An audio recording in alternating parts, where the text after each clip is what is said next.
Hi friends, welcome to Nafi Kutti channel. இன்னைக்கு வீடியோல soya chunks chilli recipe தான் பார்க்க போறோம். ஃபர்ஸ்ட் சோயா சங்க்ஸ் எடுத்துக்கலாம். அதில் ஹாட் வாட்டர் சேர்த்து ஒரு 20 மினிட்ஸ் அப்படியே ஊற வச்சுக்கலாம். இப்படி ஊற வைக்கும்போது நல்லா சோயா சங்க்ஸ் வெந்துடும். நம்ம தனியாக வேக வைக்கணுங்கிறது தேவையில்லை. 20 மினிட்ஸ்க்கு அப்புறம் நல்லா ஸ்க்யூஸ் பண்ணி தண்ணி நல்லா ட்ரைன் பண்ணி பவுலில் எடுத்து வச்சுக்கோங்க. இதில் நெக்ஸ்ட் மசாலா என்னென்ன சேர்க்கலான்னு பார்க்கலாம்.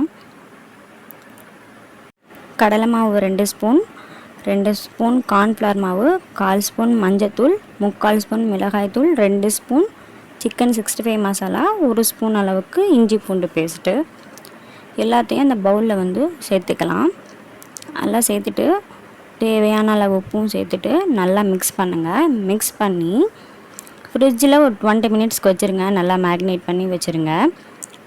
20 மினிட்ஸ்க்கு அப்புறம் சங்க்ஸ் எடுத்து வெளியே வச்சுருங்க.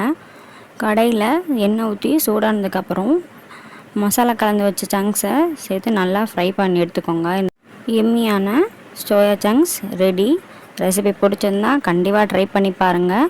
வீடியோ பிடிச்சிருந்தா மறக்காமல் லைக் பண்ணுங்கள், ஷேர் பண்ணுங்கள், சப்ஸ்கிரைப் பண்ணுங்கள். தேங்க்ஸ் ஃபார் வாட்சிங்.